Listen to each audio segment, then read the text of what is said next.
Welcome to Social Aloe Ministries, where we set the captives free in the name of the Lord Jesus Christ. Oh boy, going to share some deliverance notes regarding repossession. The Apostle Paul wrote in 2 Corinthians 2 verse 11, "Lest Satan should get an advantage of us, for we are not ignorant of his devices." I said many times, the Bible doesn't have a list of the devil's devices. There's some generalities, and thanks to people's testimonies, it helps to fill in some of the blanks.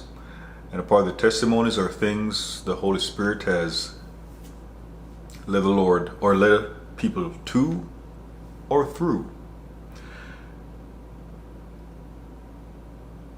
Repossession. Jesus said something in Matthew 12, starting verse 43. "Now, when the unclean spirit goes out of a man, it passes through waterless places, seeking rest, and does not find it. Then it says, I will return to my house from which I came. And when it comes, it finds it unoccupied, swept, and put in order. Then it goes and takes along with it 7 other spirits more wicked than itself. And they go in and live there. And the last state of that man becomes worse than the first." The Lord ended by saying, that is the way it will also be with this evil generation. So the Lord is using this thing about demons repossessing a person. And a part of the possessing, repossessing or possessing isn't necessarily a demon having full control over a person. It's actually taking a person captive. For example, the Apostle Paul, he was taken captive. He still belonged to the Lord. In scriptures, he wrote about him being a bondservant of Christ Jesus. I know we can get into semantics about what certain things mean. So regarding possession, a demon can try to take possession of you. It doesn't mean the demon owns you, but the demon is trying to put you in bondage. In Luke 13, the Lord spoke about a woman who had a spirit of infirmity for 18 years. He said she was a daughter of Abraham, but the devil had put her in bondage. So she was still a daughter of Abraham, was in bondage to the devil. In whether Luke 4 or Matthew 4, the devil tried to put Jesus in subjection to him. He tried to capture Jesus, if you will. So a lot of times when we think about possession, we think about ownership. But possession also means to take captive. Can a Christian be a slave to sin? Yes, some Christians are habitual sinners. But I'll stay on focus because this can get into many different areas. So the Lord spoke about a spirit is cast out, and then the spirit refers to the person as my house. So it shows the possessiveness. It doesn't necessarily mean that a spirit being in a person, that anything that spirit wanted the person to do, the person did. When the spirit was not in the human being, the spirit couldn't find rest. So being in the person was a place or a way for the spirit to rest. Also, when a spirit is inside of a person, it gets to use that person to carry out its sinful nature. I've heard that there's a large portion of Christians who struggle with sexual immorality, to include pornography. That could be as a result of demonic influence, whether a demon is inside or outside. And some people say a Christian cannot have a demon, and they'll say, show me that in the scriptures. But for some things we have to rely on experience. And I can tell you, around this time of year, in 2014, the Lord cast a demon out of me. I didn't even know it was there. And I'll share the story. It's one of the things that I wrote about in The Devil's War Against Your God-Ordained Marriage. I woke up in the morning, sneezed, felt something come out of my right nostril. And I didn't know what had happened. But afterward, a sinful behavior I was engaged in, I stopped. I had no desire for it. But it turns out the desire was not my own. The desire was an evil spirit. I didn't know this until it happened. So whenever I hear people say a Christian can't have a demon, I'm like, hold up.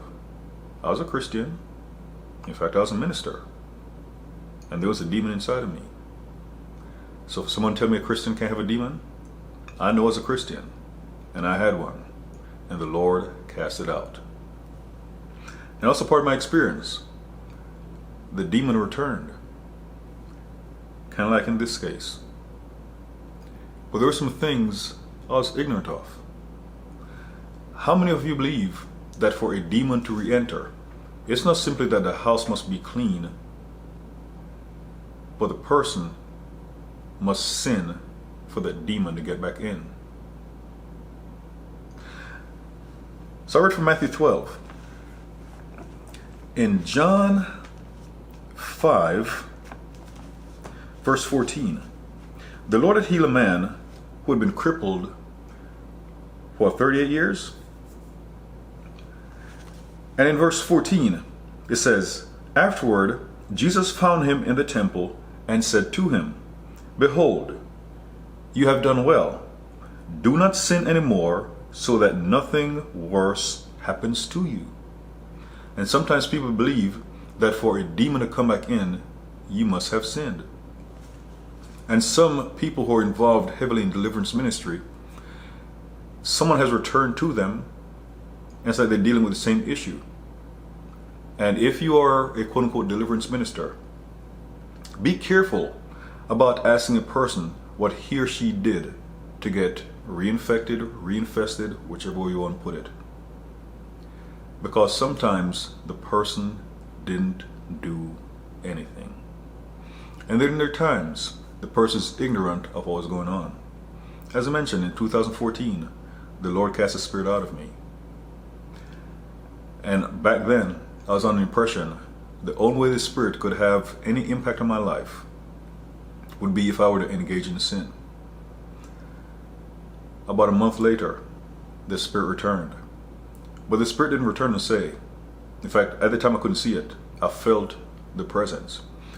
At the time the spirit didn't say, I'm the devil the Lord cast out, and I want to come back in. That sin you used to engage in, you don't do it anymore. So I don't have any legal justification. So I'm asking you, I'm kind of cold out here. Can you let me back in? That's not what the spirit did. The spirit pretended as if the Lord was doing something in my life, trying to get my agreement. And at that time, I was ignorant. In fact, for the proposition, I thought it was a fulfillment of something the Lord had promised me. So in some ways, I was willing for the Lord to do that, but I didn't know what the enemy was doing.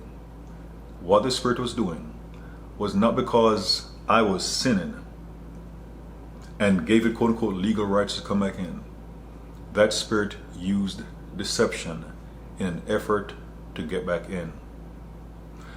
But also part of my story is that when you realize, sometimes we sin and we don't realize something is a sin. And not just like it is written about whatever is not of faith is sin. But sometimes we sin and we don't realize that it is a sin. But when the Lord lets us know that is a sin, that doesn't matter any kind of demons that try to come back. And by the way, everything that's of sin or is a sin isn't necessarily of demonic origin. Sometimes we do things, maybe because other people told us it's okay to do. So we do things, and those things are just sinful behaviors. And as a result of that sinful behavior, it opens the door for a devil to come in. And when that devil comes in, sometimes people look at things as being an addiction, or it's a sex addiction, an alcohol addiction, but it's demonic. Again, all those things are not necessarily demonic, but if we engage in those things, and especially continually, anything that's abuse, abnormal use, opens the door for devils. I says before, I'm going to get graphic, but men, pornography, as I mentioned earlier, for those who have consumed pornography, you may have started, in a sense, vanilla sex is fine. But after a while, because the enemy is trying to get people into deeper and deeper immorality, he starts offering new stuff. And maybe the vanilla stuff isn't enough anymore. Like a man, for whatever reason, you may want to engage in anal sex with a woman. And you justify it's with a woman and still a woman. But the enemy is actually using that to set you up for homosexuality. You can't see it coming, or you may not see it coming. When the Lord lets you know that those things are sinful, then you're going to approach those things differently. Because the thing about a demon coming back in, for some demons, it's actually tormenting. Because when you become a new creation in Christ Jesus, the person they used to occupy, the person they used to influence, it is not so easy anymore. Because when you know those things are sin, then you're going to submit to God and you're going to resist the devil. And he may try holding on. He may try coming back. But you're going to keep on resisting the devil. And then your body, which is a temple of the Holy Spirit, your home becomes a hostile, or the Holy Spirit's home becomes a hostile environment for devils. And some may say, well, a Christian can't have a demon because they're indwelt by the Holy Spirit. With you dwelling in your home, can your home have roaches? Can your home have rats? And sometimes those things may come because your home could be messy. But then those things may come in because your home has warmth. So it's not necessarily because of the mess, it's because of the warmth. So Jesus spoke about the spirit being cast out, and it's in dry places, waterless places, and it wants to go back to its home. Because spirits are possessive.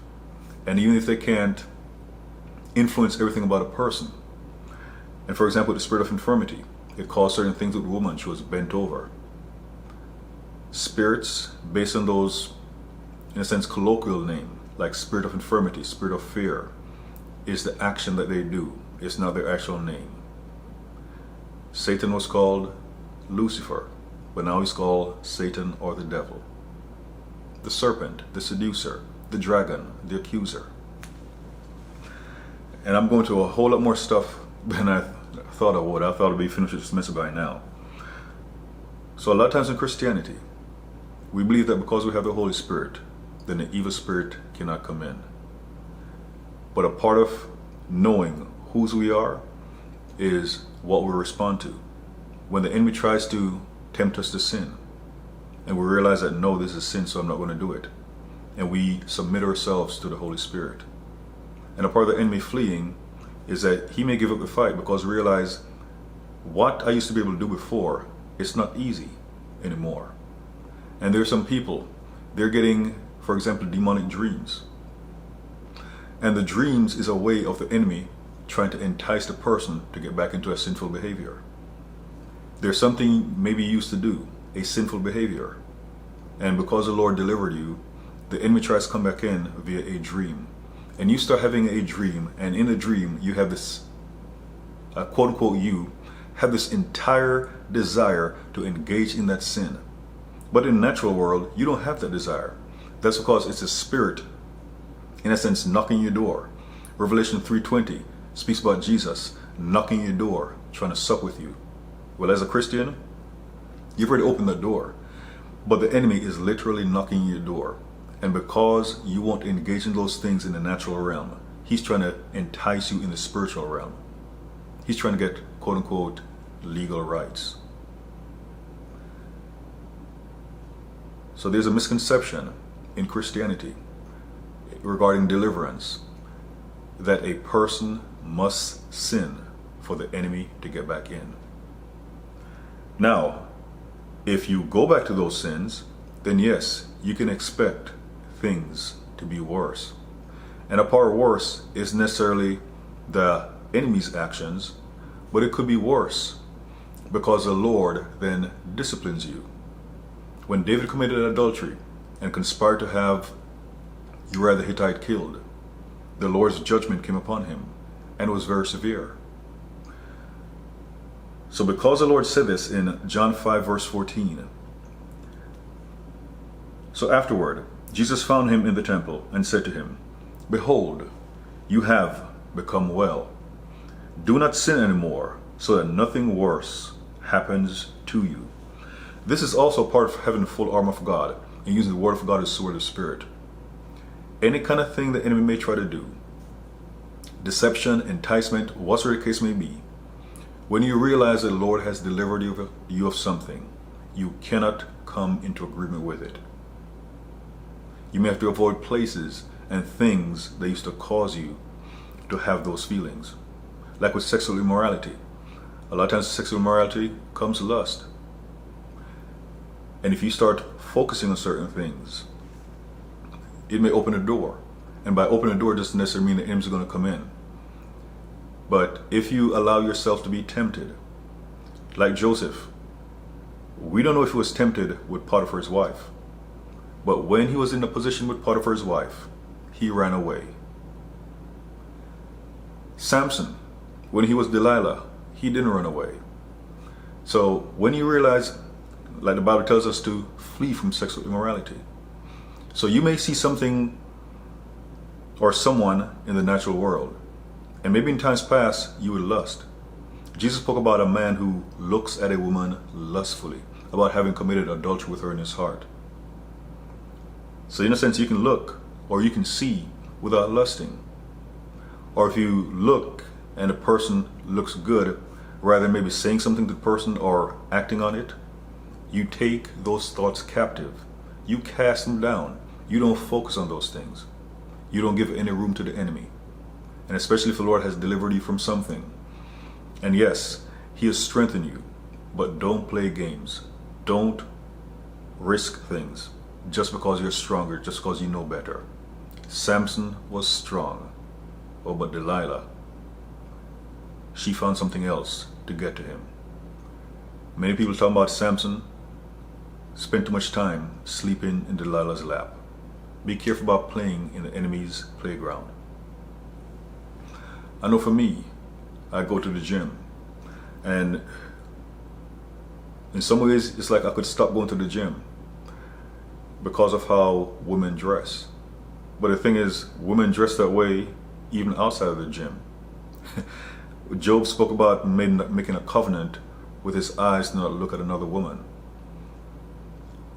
I've oftentimes said that in this world, Job would have to pluck out his eyes in order to keep the covenant because of how people are dressed. And for women, men may dress a certain way that's enticing to you. And maybe in times past, you may be like, I'm only going to look but don't touch. And nowadays, you realize I can only let this thing go so far. You may have to look at a certain person and look in a certain direction, look away, and may seem weak, but it's strong because you are not making any room for the enemy. So in Matthew 12, 43 through 45, the Lord spoke about a spirit cast out, and because it doesn't have that home, it is suffering and it wants back in, and it sees a place swept clean. And in John 5 verse 14, it may seem as if we have to sin to let the enemy in. And the sin isn't necessarily what we think. So for example, if you had an issue with sexual immorality, letting the enemy back in And back in is not necessarily into your body, but into your life. Letting the enemy back in isn't necessarily engaging in sexual immorality. Because when you've cleared the hurdle, then the enemy tries using more deception in order to regain the position. And ultimately, he wants to take you back down. And when Jesus spoke about so that nothing worse happens to you, you have to know when the Lord delivers you. You can't play games. And it's not necessarily about even what a demon can do. You're not going to play games with God. The Joseph example I used earlier, and praise the Lord for that. It's Joseph said he couldn't sin against his master and the Lord his God. So Joseph wasn't going to sleep with Potiphar's wife, in part because he wouldn't sin against his master Potiphar, who had entrusted him with so much, and also the Lord his God. So in resisting the enemy, many ways to look at it. One, you don't want to sin against God, the Lord Jesus Christ, who gave his very life for you. And the other thing is this. Look at it this way, that if the enemy can get you back into the position that he had you before, he will try to kill you so that the Lord doesn't deliver you again. The wages of sin is death. And yes, it is life and death. And especially if the Lord's delivered you of something and the enemy keeps coming back, because the enemy also views that as being a weakness. If a spirit used to be in, on, or around you, that becomes a familiar spirit. It is familiar with you. So you may have dreams about being back in old situations, but the enemy is trying to lure you back in. So yes, the Lord warned about staying away from sin so that nothing worse comes upon a man. But a person who is reinfected with a demon, it doesn't necessarily mean the person, for example, engaged in that sin. As I mentioned, a month after the Lord delivered me of a spirit that I didn't know I had, the spirit came back. But it came back in another way, another agenda. It wanted back in. And it tried doing so using deception. I wasn't going to sin anymore, so it tried using deception. I lost my appetite for that sin. Initially, that sin came from me. And at some point in time, the enemy took advantage of it. But after years, I haven't engaged in that sin. The enemy has tried me. And to this point, by God's grace, it hasn't worked. So when you hear about Jesus speaking about a spirit, saying, I'll return to my house, it views a person as his house. So it's trying to repossess that house. And the repossession isn't always because the person went back to that sin. And you may have heard about people having a relapse, like someone who recovered from drug or alcohol addiction. The person maybe have something bad happen in a person's life, and the person, quote unquote, relapses and ends up in a situation, and it may be worse than before. But when it comes to these spirits, and especially when you know that what you used to do is not congruent with a Christian life, and you don't want to sin against God, then the spirit tries more devious methods. The Bible tells us about Satan masquerading as an angel of light, and they will try to do that to get you to come into agreement with them so that they can come back in an effort to try to do what they used to do before. So it's important, submit to God and resist the devil. Now, part of some spirits are more adamant than others. I've spoken before about how some spirits ran away from Jesus, but the devil stayed around and tried to tempt him. And in fact, in Luke 4, after the devil tried tempting Jesus, in verse 13 of Luke 4 it reads, when the devil had finished every temptation, he left him until an opportune time. So the devil would come back, even to Jesus, trying to catch him somehow, trying to take him down. I haven't spoken about this recently, but the movie The Pilgrim's Progress, the animated version. And I'll try to put the description in the link, or the link to the description in this message. In the movie The Pilgrim's Progress, the enemy kept on coming back as Christian pilgrim along the way. The only time was over was when he crossed over and made it into heaven. So with Jesus, the devil tried tempting him for a season. Nothing worked. The Lord rebuffed him with the sword of the Spirit, the Word of God. But the devil, after he had finished every temptation, he left him until an opportune time. The enemy will seek an opportune time to return. So be vigilant. And just because he came at you one way at one point in time, it doesn't mean he's going to come back at you the same way. Maybe he won't use an overt sin. It could be something. If you are the Son of God, turn stone to bread. That kind of temptation. It wasn't outright, and it's like, what's wrong with turning stone to bread? The fact that was coming from the devil, that was the issue. Which is part of the reason why it is important to test the spirits. But there's something that could help, because these devils have a proclivity to return. In Mark 9, after Jesus experienced what we call the Mount of Transfiguration, so verse 14, when they came back to the disciples, they saw a large crowd around them, and some scribes arguing with them. Immediately, when the entire crowd saw him, they were amazed and began running up to greet him. And he asked them, "What are you discussing with them?" And one of the crowd answered him, "Teacher, I brought you my son, possessed with a spirit which makes him mute." So the spirit made him mute. And whenever it seizes him, it slams him to the ground, and he foams at the mouth and grinds his teeth and stiffen out. Sounds like a seizure. Epilepsy. I told your disciples to cast it out, and they could not do it. So in this case, it wasn't just a medical issue. It was a spiritual, a demonic issue. And he answered them and said, "O unbelieving generation, how long shall I be with you? How long shall I put up with you? Bring him to me." Nowadays, because we're so advanced, a lot of people look at stuff as if everything is medical, as if it has a medical explanation. Some things do, and other things, it's spiritual. They brought the boy to him, and when he saw him, immediately the spirit threw him into a convulsion, and falling to the ground, he began rolling around and foaming at the mouth. Why didn't the spirit just see Jesus and run away?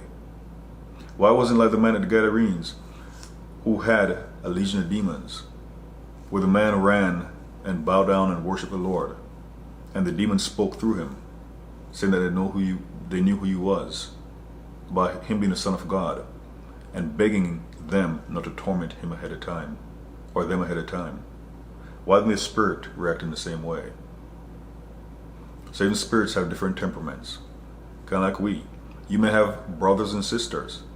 You're from the same mother and father, yet you are very different in your temperament. Likewise for evil spirits. And he asked his father, "How long has this been happening to him?" And he said, "From childhood." The longer they've been around, it also adds to their tenacity. They start feeling as if they truly own a person. It has often thrown him both into the fire and into water to destroy him. So the enemy comes to steal, to kill, and to destroy. And its incentive to not allow a evil spirit to come back into your life. And even if it can get back into your body, don't allow it to get back into the way you do business, because it will try to destroy you. But if you can do anything, take pity on us and help us. And Jesus said to him, "If you can, all things are possible to him who believes." Immediately, the boy's father cried out and said, I do believe. Help my unbelief. When Jesus saw that a crowd was rapidly gathering, he rebuked the unclean spirit, saying to it, You deaf and mute spirit. So he called it a deaf and mute spirit, because those are the things the spirit caused in a young man. I command you, come out of him and enter him, and do not enter him again. After crying out and throwing him into terrible convulsions, it came out, and the boy became so much like a corpse that most of them said, He is dead. But Jesus took him by the hand and raised him, and he got up.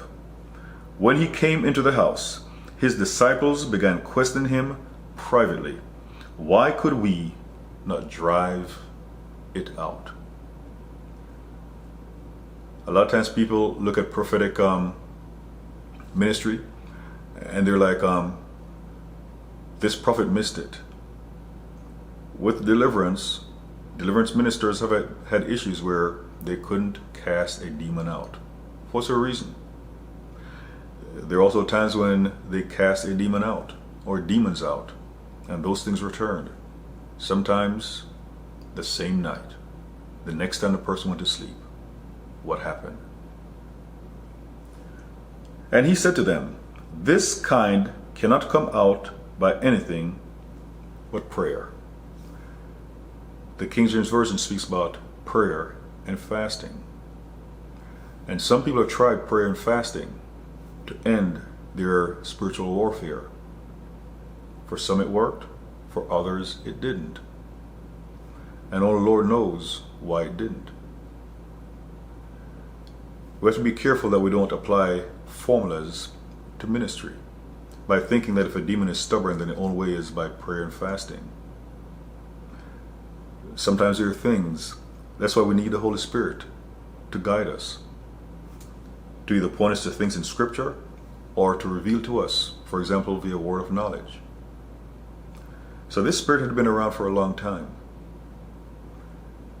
It being cast out, you can imagine would have a propensity to try to return to its former home, especially because it had been there for so long. But just because a spirit can return doesn't mean it has a right to return. And also, unlike any other time where you hear about Jesus casting out a demon, and not to say it's the first time he did it, the Lord said something very special in this message right here.